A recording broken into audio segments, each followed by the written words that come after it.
ఆరోగ్యానికి కోడిగుడ్డు చాలా మంచిది. ఆ విషయం అందరికీ తెలిసిందే కదా. కానీ కొంతమంది పిల్లలకి ఎగ్ అంటే అస్సలు ఇష్టపడరు.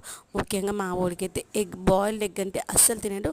ఈ మధ్యలో అయితే ఎగ్ కర్రీ కానీ, ఎగ్ ఆమ్లెట్ కానీ, లేదంటే ఎగ్ ఫ్రైడ్ రైస్ అలాంటివి కూడా అసలు తినట్లేదు అనమాట. అలాంటి పిల్లల కోసం ఈ విధంగా రోస్టెడ్ ఎగ్ చేసి పెట్టండి, కమ్మగా తింటారు. నాకైతే రోస్టెడ్ ఎగ్ అనగానే నాకు ఎంఎస్సి రోజులు గుర్తు వస్తాయి. మా హాస్టల్లో ఇలానే చేసేసి ఇచ్చేవాళ్ళం. వారంలో 3 రోజులు ఎగ్ ఇచ్చేవాళ్ళు. ఒక్కొక్క రోజు ఒక్కో రకంగా, ఒకరోజు బాయిల్డ్ ఎగ్, ఒకరోజు రోస్టెడ్, ఒకరోజు ఎగ్ కర్రీ ఇచ్చేవాళ్ళు. ఇది ఈజీ అనమాట.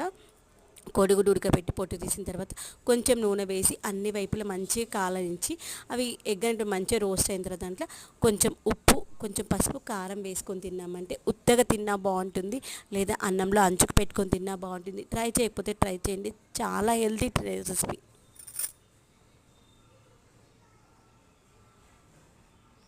మీకు